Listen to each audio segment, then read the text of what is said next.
Welcome to the Secure Connections podcast, brought to you by IOTSA, the Internet of Things Security Services Association. I'm Brian Sherman, Content Director for IOTSA and host of today's podcast. Today, I will be discussing the cybersecurity landscape and also touching on the Microsoft Exchange issue with our special guest, John Hammond, Senior Cybersecurity Researcher from Huntress. Welcome to the Secure Connections podcast, John. Hey there, Brian. Thanks so much for having me with you. Well, great. Hey, I'm excited to have you on today. I know we've talked before and had you on panels, but this is your first time on the Secure Connection podcast, I believe. So I want to kick off with helping our audience learn a little about yourself. Tell us what you do outside of, the cybersecurity space for enjoyment. Oh, goodness. Is there really time we can dedicate outside the cybersecurity space? No. Well, hey, hi, hello. Yeah, my name is John Hammond. Kind of for the real job, for what I do kind of work in cybersecurity and malware analysis, threat intelligence, et cetera. But kind of outside, when I can squeeze in some fun, free time, we have two puppies here at the apartment we live at over in DC. So kind of like to walk around the town, get some fresh air when we can, hiking when it's appropriate, right? So anything to relax and rewind when we're not hacking away at the keyboard. Very good. Got to ask though, what kind of dogs do you have?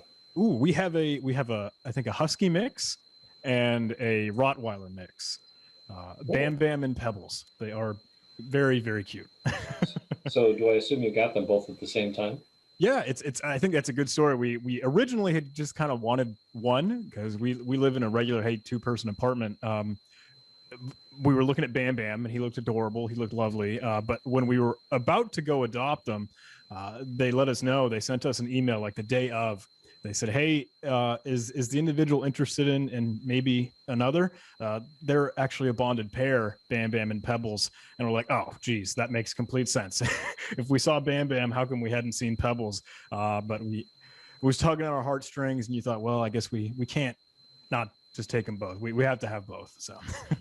That is a great marketing plan by the show, isn't it? We'll just dangle this one out here, but there's two. Yeah, yep. No, I think that's great. That's awesome. Yeah, we've got a shelter dog too. We're down to one now, but yeah, she's a border Australian Shepherd mix. So yeah, she's fun.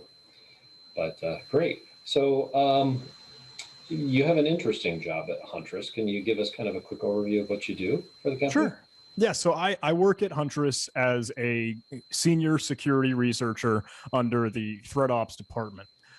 So that means I get to do the cool stuff, in my opinion. I get to get nerdy. I get to get on keyboard and examine some of the malware that might be taking advantage of some of our partners' hosts. And we try to reverse engineer and understand what that malware is, what it's doing, how it's doing it, understand the techniques and the tradecraft, and then notify our partners, right? That's the biggest concern, is getting people in the know about this stuff.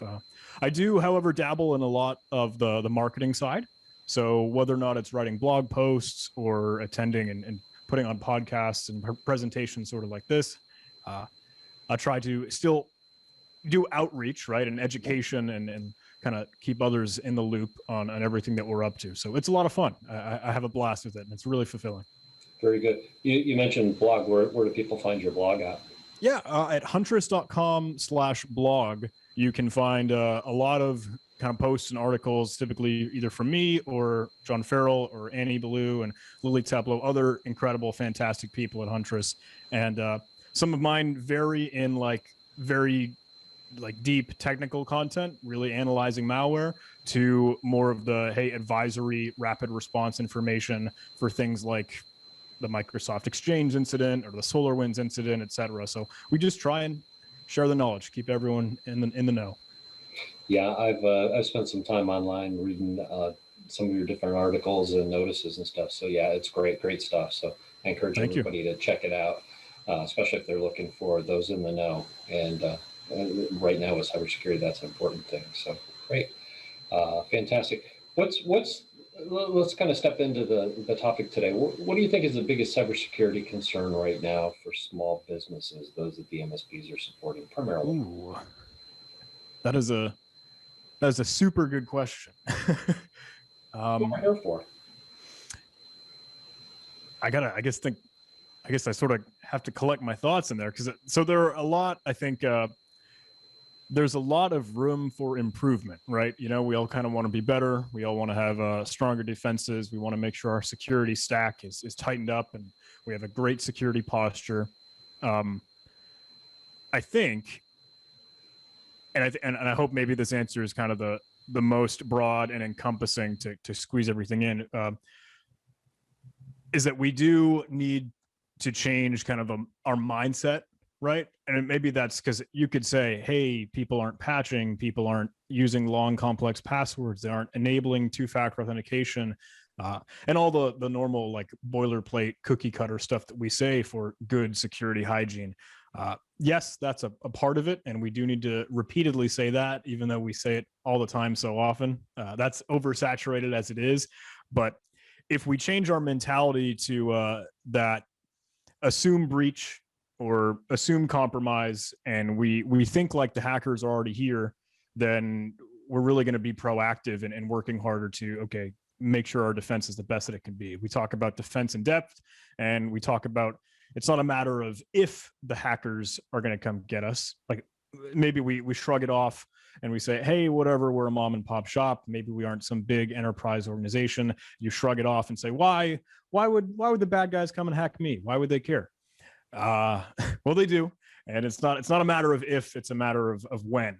So changing that mindset and mentality to really hone in on security and put that as a first priority, I think that's the biggest challenge and biggest goal. Yeah, no, I definitely think that makes sense.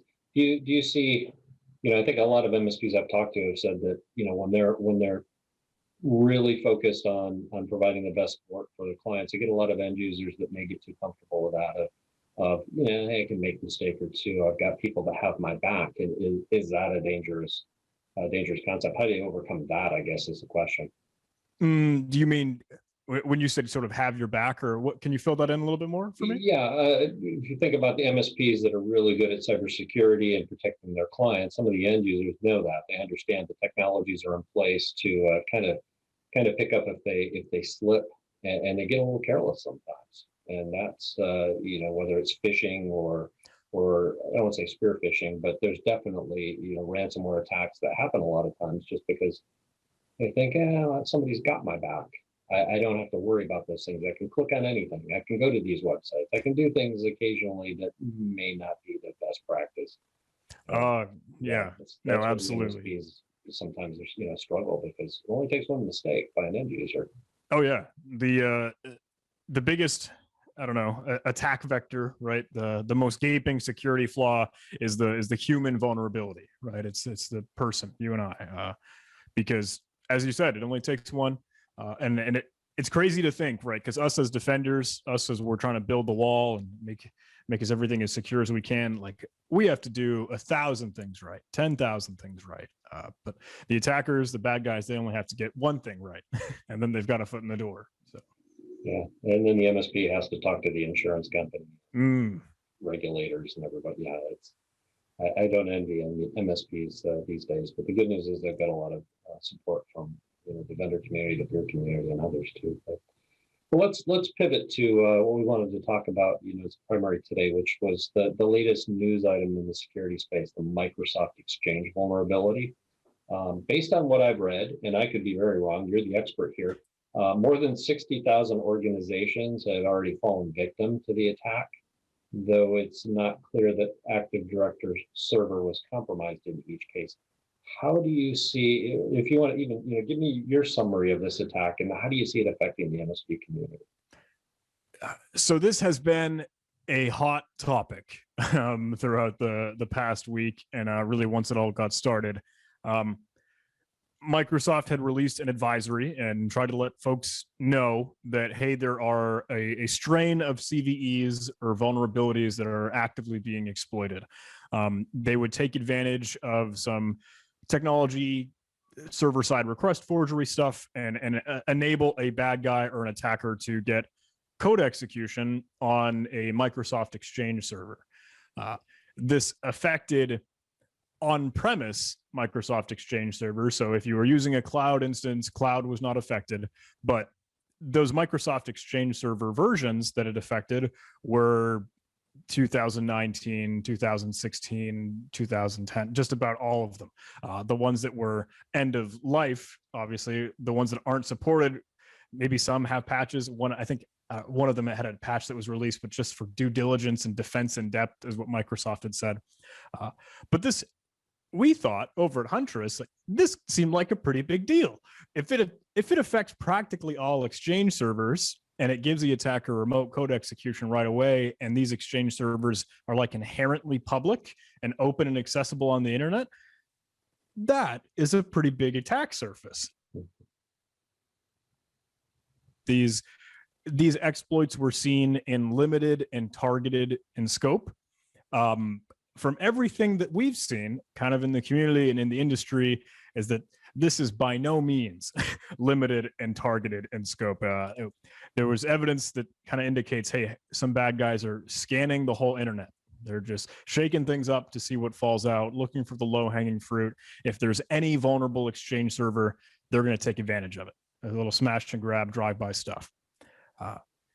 We're still analyzing. We're still in kind of the aftermath and trying to understand, okay, what are the other indicators of compromise? What is the post-exploitation?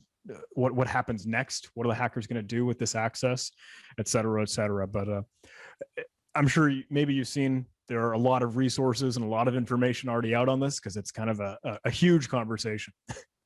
Yeah, no, definitely. And that's why I was surprised at the scope, because when you think about, we're in the cloud era, everybody thinks, oh, everything's cloud now. And then you're talking on premise, it's like, and then you see the numbers already and realize there's a lot more on-premise applications still out there than you would think. But it really shouldn't surprise me when I go in the grocery store and see Windows 9 still on some of the equipment that's or Windows 98. It's not everybody's upgraded either at that point. But now you mentioned indicators. What are some of the indicators that you're finding so far that an organization been compromised? So the kind of function of the vulnerability, what happens is the way that the hackers will get remote code execution or kind of control and take advantage of that endpoint is that they will overwrite some file and kind of essentially give themselves a web shell or a file that's accessible on the website, that if you send it a certain data packet or some information specific to what it's looking for, sometimes we're calling it a key or a password, but it's really a parameter, just some variable you send along. It will execute that as a command and run code server side or on that victim and on that target. So these web shell files have an ASPX extension for how that server handles itself and runs its software. Typically, they'll have a random file name, although some of them have kind of what we're calling static file names. We've seen support.aspx or default.aspx or http proxy.aspx.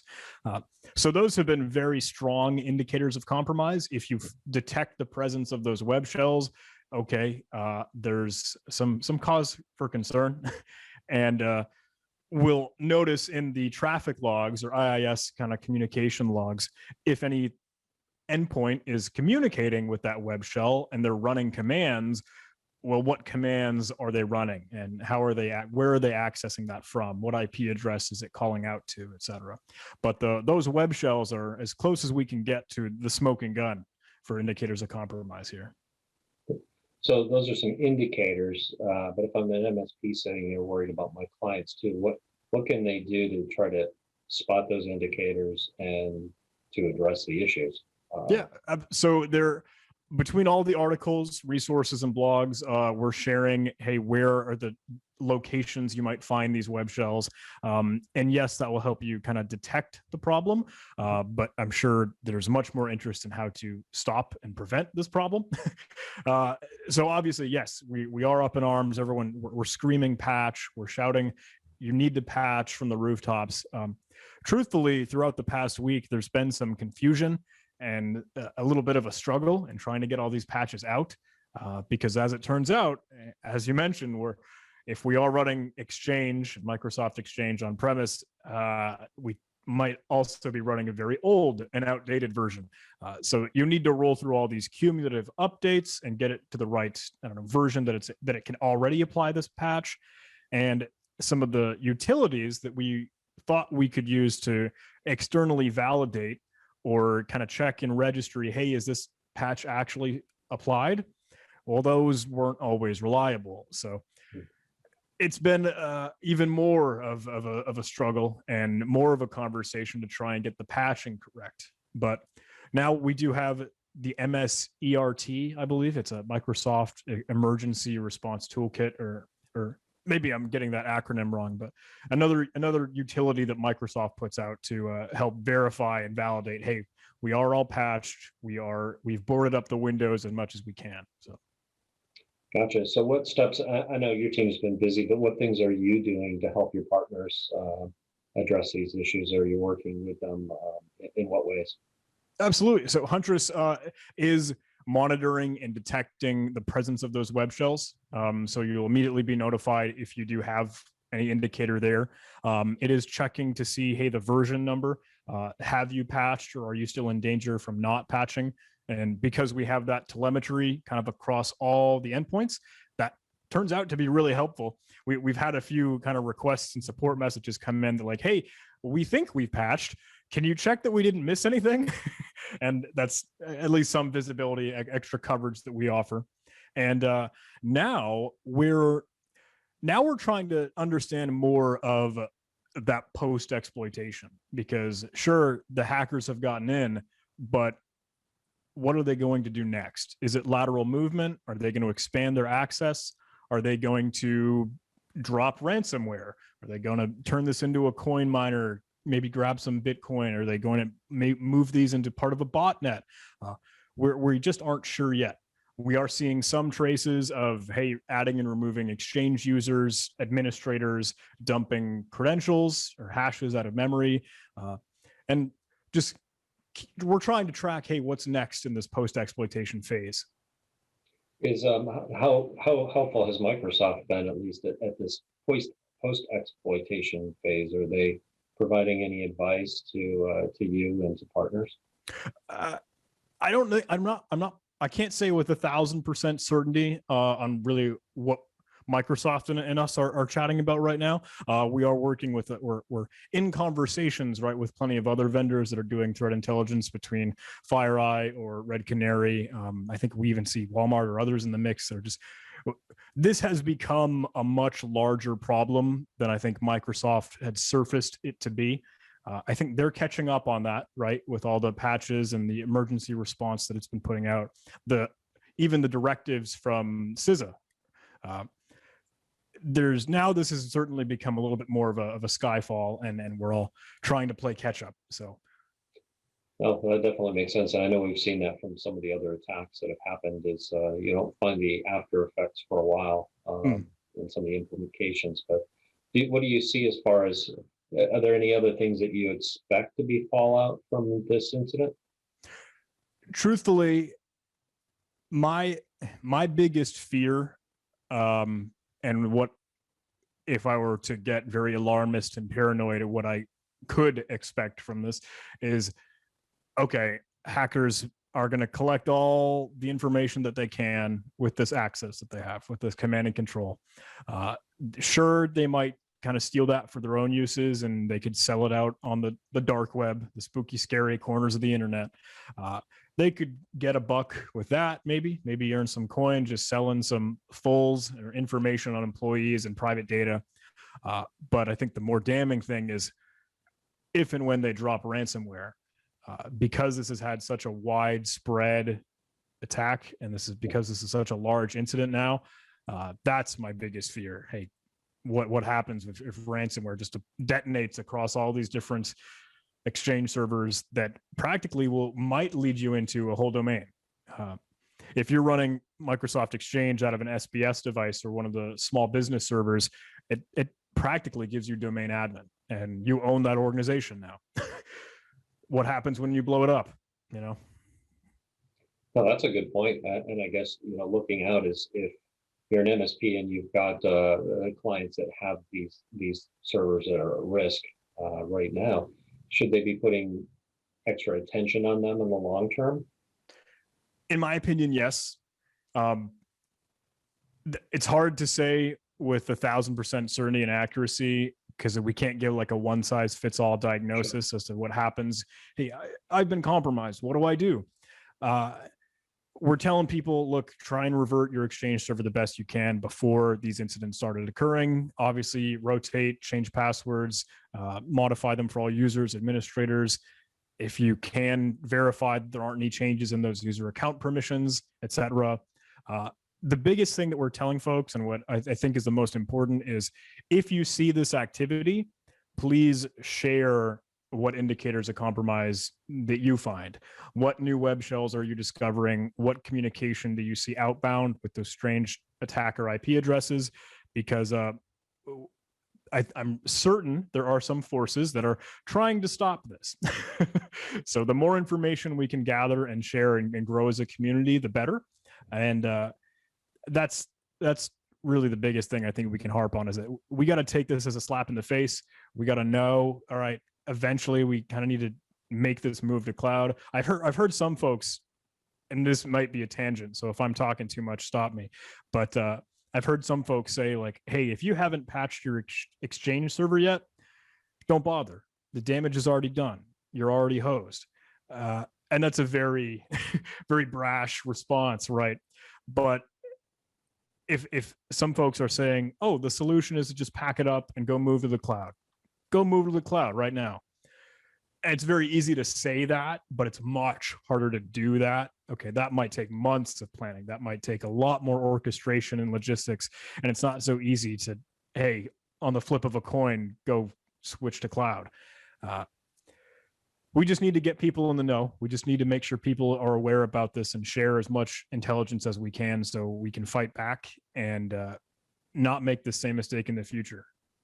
Yeah, I think that's a great thing right now about the cybersecurity community. We've seen so many, even vendors working together that compete just to try to make sure that the partners and ultimately the end users are protected. So I do have faith in humanity when it comes to those things.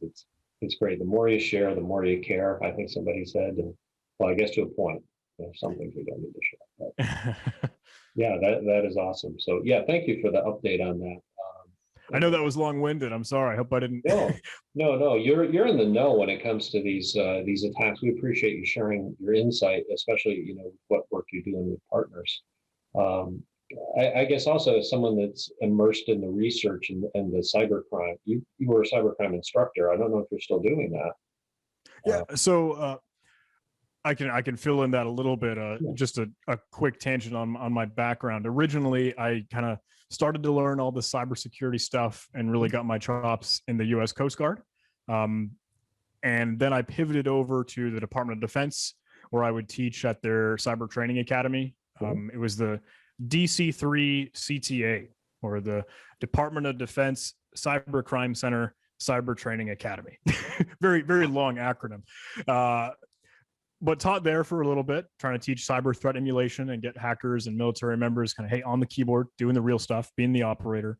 But then I went to go be an operator myself with the Defense Threat Reduction Agency, and now I landed up here at Huntress. So quite a ride, quite a story, but I do try to still educate people and train, and I actually do that through an online YouTube channel. I put out some videos and just try to showcase as much learning and education as I can. So. Yeah. I guess the surprise to me is I didn't realize the Coast Guard had its own like cyber crime or program either. Yeah, the Coast Guard one I think is still budding. Truthfully, the pivot over to the Department of Defense was maybe a little blessing in disguise. They are, I think there's a lot more already in place for the conversation of cybersecurity. Gotcha. Yeah, I know it's important to every agency too. It's interesting. You learn something new every day when it comes to, I didn't realize they were doing that. But so you have a great background when it comes to cyber crime, to the Defense Department. You've been involved in some pretty high level things. How concerned are you about future attacks? You've seen what we've gone through over the last couple of years. What's it look like ahead? Oh, that's a super tough question. Do you have your conceptual hat on? I mean, are you worried about what's coming next, or I'm gonna have to go find what we're doing? I gotta go find my crystal ball and pretend to be Nostradamus and see the future. I can't say truthfully. I don't know. When we have conversations with folks, they're like, "Hey, what are your predictions for 2021 or 2022?" It's really, really hard to say. It's kind of like the weather, isn't it? I mean, you never know until you get there tomorrow, but there's a lot of variables involved right now. And I will say, though, that we are still going to see the same stuff we've always seen. Like, hackers are still going to go for the low-hanging fruit. They're still going to take that path of least resistance. They're going to work smarter, not harder. They want to take the easy road. So if you leave the door open, they don't need to break the window. Like, all those security best practices things we keep screaming about, that's really important. And then we can get to the tech, and we can get to the people of the policy and the procedures that just emblazon us and bold it even more when we talk about security. That's true. I mean, some of the things that are, pretty common, you think about ransomware, and now we've got double ransomware attacks, and we got phishing, and now it's spear phishing. They take what works and just figure out a new angle on it. And the lead in for those vulnerabilities, though, that initial access, that foothold, whatever you might want to consider it, we see these vulnerabilities that are still like decades old because we're still running that old deprecated end of life technology. We just see it all too often. And I call it a slap in the face over and over and over again, but I don't know when we sort of wake up and start to put the pieces back together, Yeah, no, definitely. So, and I'm going to ask you another broad one here. What risk should MSPs be focusing on? If you're an MSP, where do you think you'd put your primary focus on cybersecurity right now? Ooh. This is a really long and arduous and complex and hard answer, so it might not be what people want to hear. But I am a strong and firm believer in that whole secure by design mentality, where you bake in security. And if you're running your own shop and your own network and you got your whole infrastructure already set up, it's really hard to want to tear it all down and start anew to recreate it with security in mind. I know that's kind of a tough pill to swallow, and by no means am I saying that if what you're working is working, but I do think it's necessary to always have this stuff at the front and center of your mind, because if you look at the investment and the dedication and the cost for doing cybersecurity right the first time, if you proactively put in all this effort to make sure, hey, we've got that secure, we've got that correct posture in cybersecurity, that is peanuts compared to what it might cost you and the time investment and the dedication, what happens after a breach. Ransomware kicks off, and now you're getting charged with XYZ $1 million. Well, hey, maybe we should have put those pennies into the secure posture before this all happened. So that's I guess my 2 cents. Yeah, no, I think building firm security is also a huge differentiator too today for MSPs. I mean, we think back a few years ago, and there were people predicting the end of the MSP model. It's like, nobody's going to need them anymore. You can buy everything just from the cloud. We don't. Who needs a support company behind it? And now look how fast we've changed that over the last few years. Cybersecurity really is the tip of the spear for a lot of the IT service providers today. And if you're doing it well, then you typically doing it well. Definitely. So great. So, and I know we touched on it a little bit earlier, John, but in your current role with Huntress, because it is a cool role, I always love talking to the research people. Nice. I love geeking out. Yeah. What is a typical day what are the things you do to work with MSP, the MSP community? Oh, sure. So, a lot of times when we're looking through malware, if we see something that looks a little odd and a little peculiar, and it doesn't immediately set off the alarm bells and whistles in our head that like, hey, this is malware, or does this have a real functional purpose for maybe a system administrator just trying to automate and do their job better? So sometimes I'll reach out and we'll send an email to the partner like, hey, we noticed this weird, peculiar file or script at this location. Is this something that you're aware of? Or is this something that you intend to be there? Or is this completely out of left field and something you've never heard of before? Because if they're aware of it, then it might be something like, oh yeah, I was actually the one that wrote that weird code. I was trying to automate some VPN, whatever. And that's kind of a cool, interesting thing. But other times it's like, no, I've never seen that before. That's very suspicious and bad. Let's get rid of it. So it's interesting to have those conversations with partners and see what their priorities are and what they're doing to make their lives better and how we can make their lives better. Very cool. Sounds like a fun job.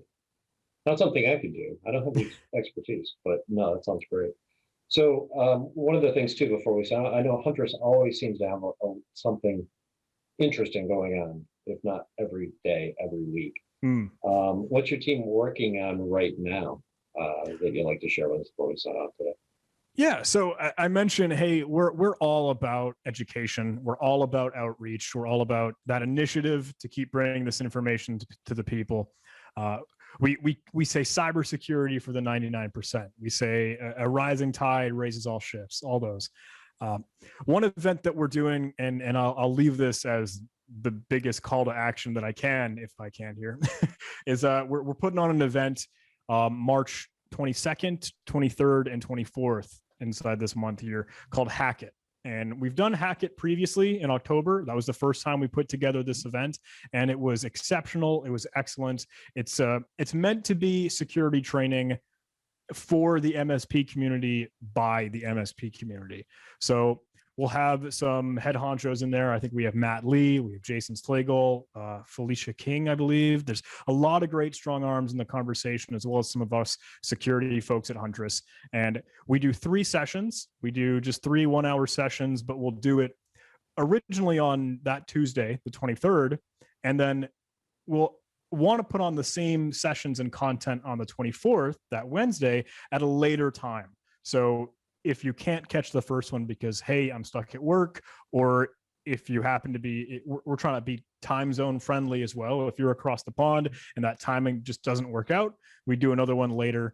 And, but we're talking about making the malware, choose your own adventure, audience driven session to role play out what you might want to do if you were the bad guys, if you were the attackers and the hackers.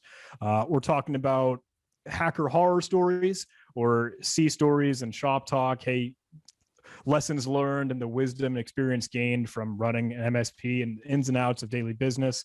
And then we'll get to my session, which is a very technical introduction to antivirus evasion, like trying to slip past all those EDR products and how do hackers do that. So we're super excited about it. It's jam-packed with a lot of stuff. And I don't mean to make this into a commercial, but you can tell I'm really excited about it. You can register online at hackitmsp.com. And we really hope to see you there. So. Yeah, I remember I caught some of the sessions in the October one, I believe it was, you said. Yeah, a great event. And they can go to Huntress website, I'm assuming, to sign up for this. Correct? Yes. Great. And once again, what's the dates for that? So March 23rd and 24th are the actual event and conference sort of thing itself. Okay. The 22nd, we're doing a pre-day, which is going to be kind of a live, hands-on, practical course and a class on hacking Windows. That has a $99 charge, but we do that so, hey, we make sure you show up and take it seriously. But should be a lot of fun. Get to get on keyboard and really be the hacker for a bit. Fantastic. Well, great. No, I hope you have much success on that event. I'll try to tune in at time as well, but that sounds fantastic. So we always get to the end of the podcast so quickly, but do you have any last points you'd like to share with us today before we sign off? Well, hey, we talked about it a lot. I think we ran the gamut here. Yeah. My strongest point in all this, because we blend in education, we blend in threat intelligence and research and learning. I think the most thing I can foot stomp and emphasize is that sharing is caring, kind of as you said it earlier, when we're analyzing this malware. And we like to do it because we're nerds. We like to do it because we're geeks, whether or not it's the latest cybersecurity incident, or if it's just to keep people aware of what's out there, whether or not it be today's news or decades old malware and viruses that we're seeing. Huntress, we want to bring that to light. We want to make hackers earn every inch of their access. So I appreciate you letting me come hang out and be on the podcast with you. Cool. Well, we appreciate you stopping by. Too. Great information today, and I wish you well on the event coming up. So on behalf of IOTA, I'd like to thank John Hammond from Huntress for sharing his insight with us today, and quite a bit of insight, which is fantastic. Before we sign off, I'd like to remind our listeners to subscribe to the Secure Connection series. So we don't just do this today. It's an ongoing weekly event. We'd love to have you back, but you can subscribe on Apple, Spotify, and other podcast platforms, or you can listen to past episodes at iota.com. Thanks again for joining us today, and have a safe and secure day.